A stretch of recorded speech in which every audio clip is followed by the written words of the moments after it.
এই সাভারের ইউনিয়নের চৌকিদার থেকে শুরু করে সংসদ পর্যন্ত আপনি তাকাবেন, জালেমদের কিন্তু স্তরে স্তরে লোক সব সেট করা ছিল। এখন আছে? এখন কেউ পরিচয় দেওয়ার মতো সাহস আছে? কোথায় পৌঁছিয়েছে আল্লাহ? খালি এই জুলুমের কারণে। কিসের কারণে? আল্লাহ এখান থেকে আমাদেরকে যেন বারবার তাকিয়ে আছে, দুই জায়গায় তাকিদ আছে। ইন্না একটা, লা একটা। আল্লাহ বলেন আমি তাকিদ দিয়ে বলছি, ভালো করে শোনো, অবশ্যই এর ভেতরে শিক্ষা আছে। যারা জ্ঞানী দাবি করো তাদের জন্য। জালেমদের এত বড় শিকড় যদি কেটে আমি নির্বংশ করে দিতে পারি, আজ পৃথিবীতে আবার যারা তোমরা চেয়ারে বসবে, তারাও যেন যদি জুলুম করে তাদের বাড়ি ঘরও কিন্তু শ্মশান হয়ে যাবে। এজন্য আমাদের উচিত আমরা অতীত থেকে, জালেমদের জীবন থেকে যেন শিক্ষা নেই। সামনে যারা আসবেন, যে আসবেন জনগণের মালিক না, জনগণের সেবক হবে। হ্যাঁ, কথা বলেন না কেন? আমরা এরকম সেবকই দেখতে চাই, মালিক দেখতে চাই না।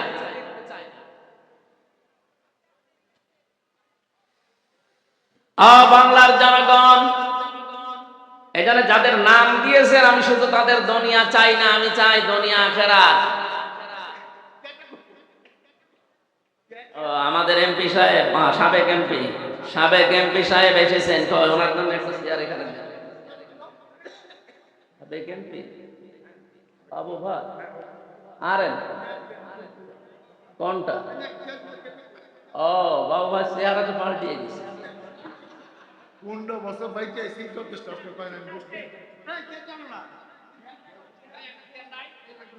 আপনি আমার পাশে ছিলেন, আপনি 1 নাম্বারে ছিলেন, আমি 4 নাম্বার। সুবহানাল্লাহ, আলহামদুলিল্লাহ, লা ইলাহা ইল্লাল্লাহ। সুবহানাল্লাহ, আলহামদুলিল্লাহ, লা ইলাহা ইল্লাল্লাহ, লা ইলাহা ইল্লাল্লাহ, মুহাম্মাদুর রাসূলুল্লাহ। সাভারবাসী,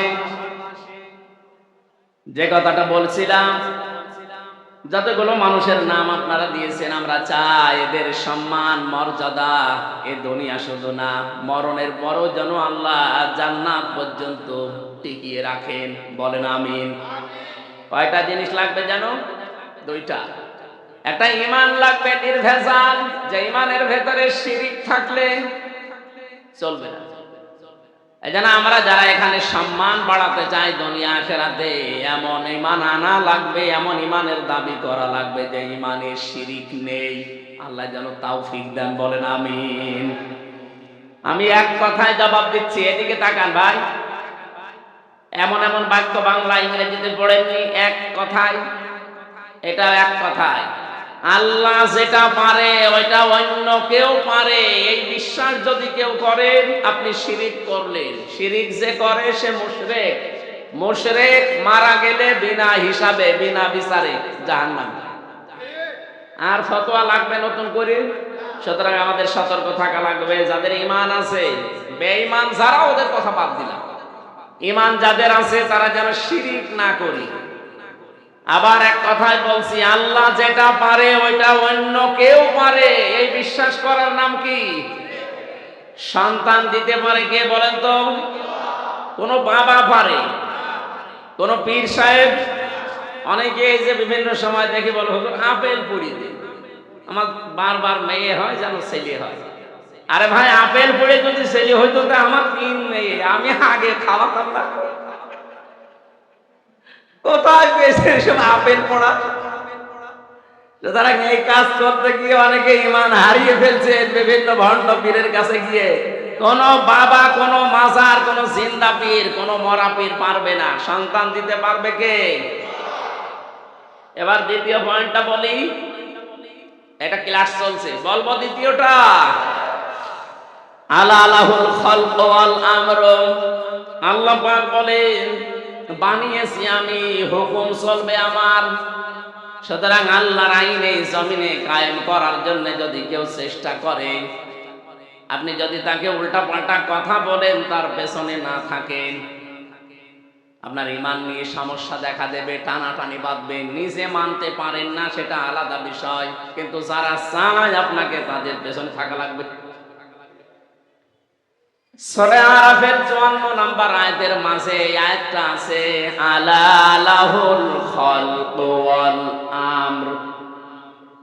আইন চলবে তার, যিনি বানিয়েছেন, সৃষ্টি যার। ইনিল হুকমু ইল্লা লিল্লাহ। সূরা ইউসুফের 40 নম্বর আয়াতের মাঝের অংশে আছে, আল্লাহ পাক বলেন আইন শুধুমাত্র চলবে আমার। এই জন্য আল্লাহর আইন প্রতিষ্ঠার কাজ করা, চেষ্টা করা, যদি না হয় ওটা আপনার বিষয় না, চেষ্টা করে যাওয়া ফরজ কাজ, নামাজের মতো। আল্লাহ তাওফিক দিন ঈমানের দাবি অনুযায়ী, বলেন আমিন। আজকের মাহফিলে উপস্থিত আপনারা কিছুক্ষণ আগে দেখলেন, আমাদের প্রধান অতিথি এসেছেন ডাক্তার দেওয়ান মোহাম্মদ সালাউদ্দিন বাবু। কিছুক্ষণ থাকবেন। আমাদের তো সময় আছে আর আধা ঘন্টার মতো, আমরা ক্লোজ করবো আলোচনাটা। এরপরে আপনাদের যারা আলোচক আছে তাদেরকে নিয়ে চালান। যেহেতু গাজীপুরে আছি, আমি চলে যাবো ইনশাআল্লাহ। মাহফিলে উপস্থিত হয়েছেন আজকে আমার শ্রদ্ধাভাজন বড় ভাই জনাব জাহিদুর রহমান দামাত বারকাতুহুল আলিয়া।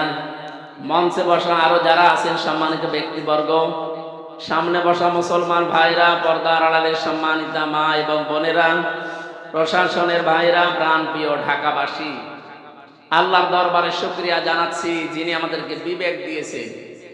এই বিবেকটা এই 15.5 বছরে কাজ করেনি, এই জন্যই অনেকে জোর করেছিল। যদি বিবেকটা কাজে লাগতো তাহলে জোর করে 15.5 বছরে থাকতো না। কথা বলে না কেন?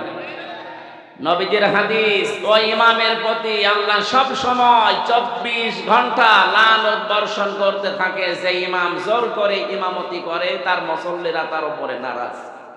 এখানে মুসল্লি মানে আপনার এই ঢাকা সাভারের এই জামে মসজিদের মুসল্লি না, আর ইমাম মানে হামজা না। এখানে ইমাম মানে রাষ্ট্রের ইমাম, সমাজের ইমাম, পরিবারের ইমাম।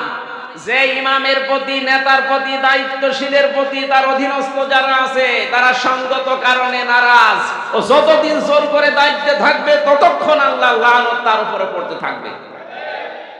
এদেশের 100 জনের আমার মনে হয় কমপক্ষে 96 জন, আপনি জরিপ চালান, এদেশের 100 জনের 96 জন যে 2 বোন পালিয়ে গেছে তাদের উপরে নারাজ ছিল। আপনি জরিপ চালিয়ে যদি আরো বেশি পাবেন, হয়তো আমি একটু কম বললাম। 100 জনের 96 জন মুসল্লি যেখানে আপনার উপরে নারাজ, আপনি জোর করে যতদিন ছিলেন, বিশ্বাস করেন হাদিস অনুযায়ী আল্লাহ 24 ঘন্টা আপনার উপরে লানত দিয়েছে। দ্বিতীয় পয়েন্ট হচ্ছে, যে মানুষগুলো পৃথিবীতে জালেম হয় তাদের উপরে আল্লাহ নিজে কিয়ামতে মামলার বাদী হয়ে দাঁড়াবেন। টের পাচ্ছেন কি বললাম?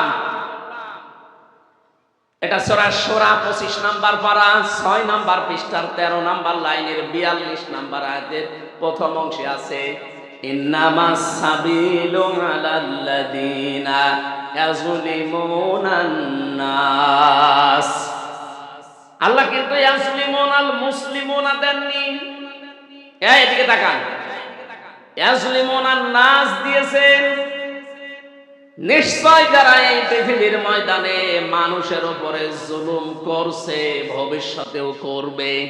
যেহেতু ইয়াজলিমুন এটা মুজারে, বর্তমান, ভবিষ্যৎ, প্রেজেন্ট, ফিউচার। প্রেজেন্ট মানে এখন, আর ফিউচার মানে কিয়ামত পর্যন্ত। এই আয়াত কতদিন থাকবে? কিয়ামত পর্যন্ত এই আয়াতের হুকুম থাকবে। সূরা শূরার এই 42 নাম্বার আয়াতটা পড়লেই কেন যেন আমার ভয় করে। আল্লাহ বলেন, আমি নিশ্চয় কিয়ামতের দিন মামলা দায়ের করব তাদের বিরুদ্ধে যারা মানুষ হয়ে মানুষের উপরে জুলুম করছে এবং ভবিষ্যতেও করবে বলে নিয়ত করছে। আল্লাহ ইয়াজলিমুনা না দিয়ে জালেম শব্দটা যদি দিতেন, তাও তো অর্থ হয়ে যেত অন্তত মাজি বা পাস্ট, অতীতের অর্থ হতো।